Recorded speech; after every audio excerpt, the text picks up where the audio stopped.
Hi, and welcome to Wellness Wednesday workshops. So today we are talking about overwhelm, and that is, what is overwhelm, what causes overwhelm, and what are our zones of tolerance, how we go from being in the zone of safety to the zone of challenge and then the zone of overwhelm. So what is overwhelm? I think that we all can recognize symptoms in ourselves. When I'm starting to feel a bit overwhelmed, I get very muscular tension. So muscular tension in my shoulders, maybe a little bit of abdominal discomfort. Sometimes some people can get kind of palpitations. Sometimes people can get feelings, pins and needles in their fingers. The overwhelm can also be associated with a little bit of a feeling of anxiety or foggy feelings, foggy thoughts. So when we are in that zone of overwhelm, the anxiety, the amygdala fires in our brain, and it also takes blood flow away from our hippocampus. So we have difficulties thinking, we have difficulties making decisions, and we also, our prefrontal cortex goes offline, so then we also have difficulties with decision making. So the symptoms are difficulties with decision making, difficulties thinking, difficulties with memory, having that emotional component of anxiety, overwhelm, and then the physical symptoms, the real physical symptoms of muscular tightness, tension, feelings in our bodies of sometimes the palpitations in the heart. So those are the symptoms of overwhelm. So that is what is overwhelm. And usually what we go in our life is something that's called playing our edge, that I talk about in yin yoga. So we go from that zone of safety where our calming nervous system is totally on board, and then when we go into a yin yoga posture, as we go and start to stretch ourselves in our life, we come out of our zone of comfort, we go into that zone of discomfort, but it's in that zone of challenge, and in that zone where actually stress is good for us and increases performance, it energizes us. And what's happening in our bodies is that our sympathetic and our parasympathetic nervous systems are in balance, what's called vagal tone. And so we've got a little bit of that activation of our heart rate, increasing our heart rate and breath rate. And then we've also got the balance of our calming nervous system, bringing that heart rate down again, bringing our breathing down again. And so we get what's called heart rate variability. And that's what we want in life, is the increase and the decrease and the increase and the decrease. We don't want to be having a really low heart rate, and we don't want to have really high heart rate all the time. And so the really high heart rate is when we're going into that zone of overwhelm, when we haven't got the calming nervous system to balance it. And so we're wanting to stay in the zone of tolerance, in our zone of challenge, and not go into our zone of overwhelm. And the bit in between is called playing the edge. So playing that edge between noting when we're going into overwhelm and when we're coming back into that zone of challenge. So in yin yoga, we don't push ourselves too much into pain and overwhelm. We come back and we play that sensation that we're feeling the most comfortable with to hold for a period of time. So we're talking about the zones of tolerance. So the zone of safety, going into that zone of challenge, which is really good for us. It's where our learning happens. It's when we have increased sport performance. But then noticing our edge, playing our edge, and trying not to go into our zones of overwhelm. But when we do, using MindFitness strategies or microMindFitness strategies to bring us back into that zone of challenge. And so how do we do this? How do we stay in that zone of challenge? And so how we do this is with the MindFitness model of self-care. And these are micro-MindFitness strategies that you can use, this 10-step model, to bring yourself back from that zone of overwhelm and into that zone of challenge, and develop inner resources to cope with the storms of life, to cope with the challenges of life. And so, yeah, so what the first thing that we do in this MindFitness model of self-care, so the way that I also describe it is the model, the garden of the mind. And so if you're thinking of the neuroplastic processes, what we do is we go and we look at our gardens in all of its glory, we let it be, and then we let go some of the weeds, and then we let in and we cultivate and resources for ourselves. So we cultivate the flowers of the mind. So those are the inner resources that we use to help us with the challenges in our life. So the MindFitness model of self-care. The first step is to surrender to your senses, to come into the present moment. So that is an S. The second step is to observe. So you use your senses to come into the present moment. So you're aware of your sensations of the breath, you're aware of sounds around you, what you can smell, taste, and see. And we'll have an example of this at the end. It's really grounding strategies that we can use at the moment. So the first step, number one, surrender to your senses to come into the present moment. Number two, observe what arises. So you're observing like a curious scientist. You're observing your emotions and you're observing your thoughts. Number three, you are allowing them and accepting them with kindness. You're creating space for them. We're softening and soothing them. We're accepting them. Number four, we release our thoughts. So this is called cognitive diffusion. So that's SOAR, and that actually is the definition of mindfulness. So S, surrendering to the senses to come into the present moment.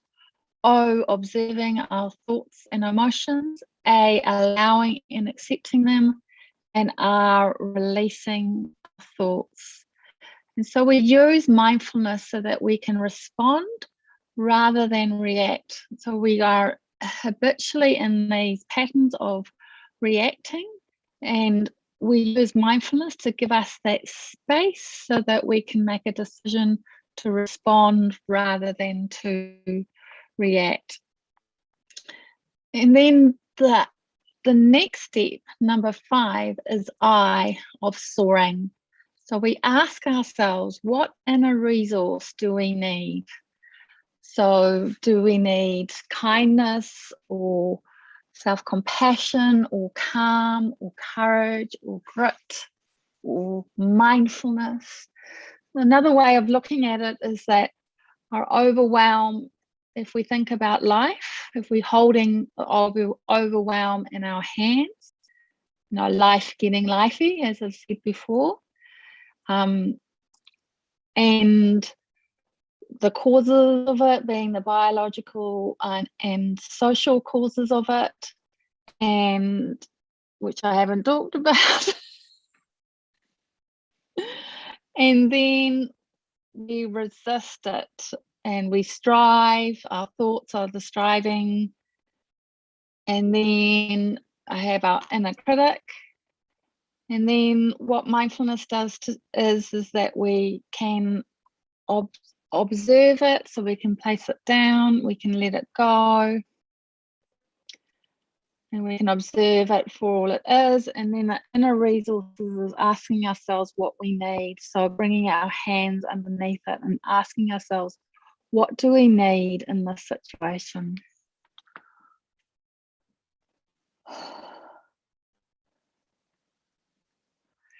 And then the N of soaring is nourish it. So if we're feeling that we're needing some self-kindness, and that is the soothing touch, or maybe it's the gratitude about watching a sunrise. So we feel that gratitude of watching the sunrise, and then we nourish it with all of our senses. So we watch it and see all the colors of it. We hear the birds. We smell the smells that are around us. We actually kind of place that experience on steroids.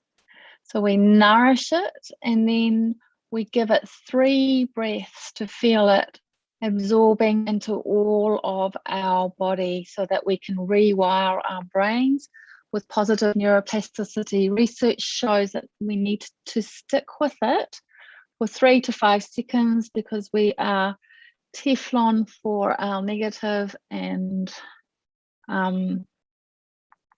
Teflon for the positive and Velcro for the negative. So we have these inner resources, which is like our sailboat in the storms of life.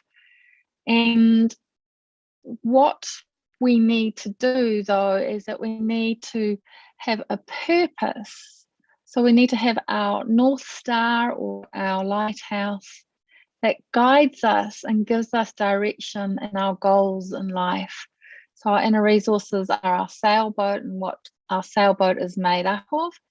Our values is what guides us, like meaningful work, family, connection, nourishment in nature. So I'm being aware of what guides us in life and what actions in our life are taking us towards our values, the choice point, and away from our values.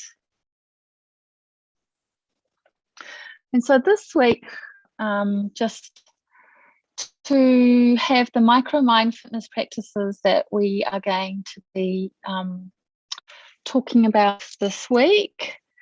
So we're just going to lead you through the tree metaphor.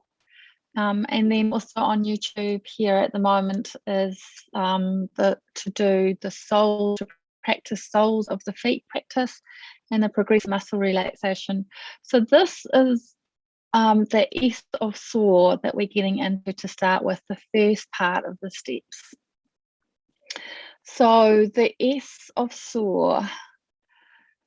So if you think you'd like to find a comfortable seat, just leading you through this practice today. So a microMindFitness meditation or a practice that you can use to ground you in the storms of COVID at the moment.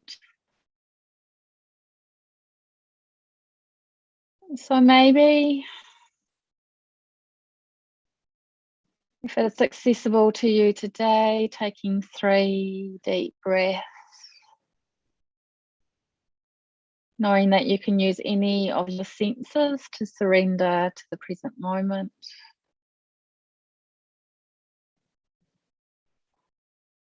Feeling your feet on the ground.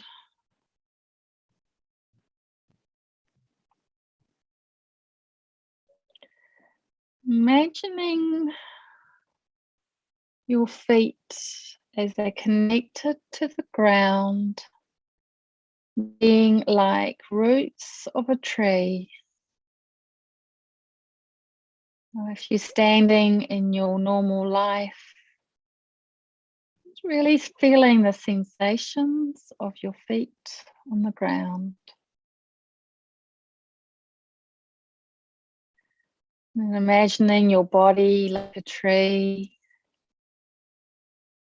Coming up to your trunk and imagining the sensations of your breath in your trunk. The in-breath as it nourishes you, the out-breath as you're letting go of tension.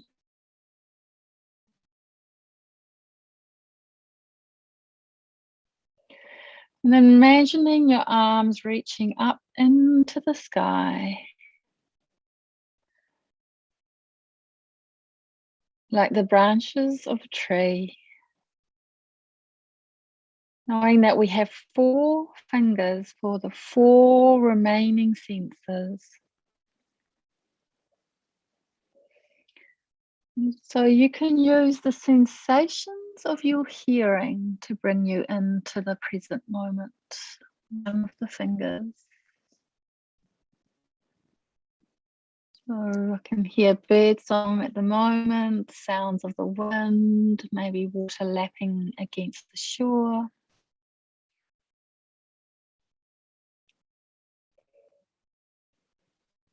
And the sensations of your taste, maybe mindfully eating your food tonight. Sensations of your smell. Literally stopping to smell the roses. And then the sensations of your sight.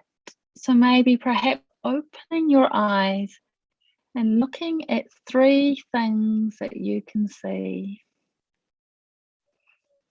Knowing that you can use this tree metaphor to ground you each of the days that you're going through, whatever you're going through, including lockdown, parental overwhelm, work-life balance.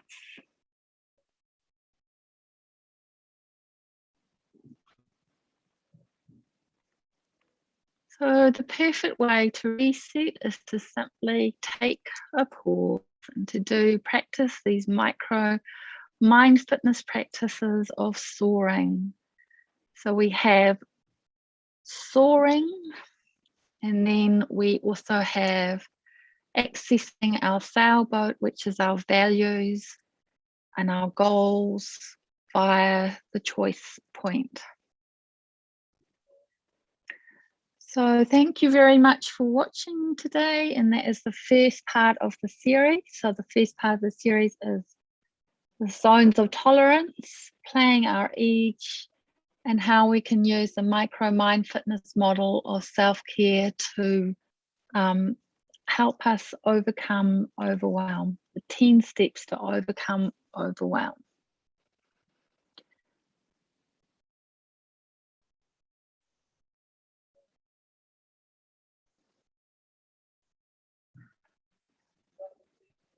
And end.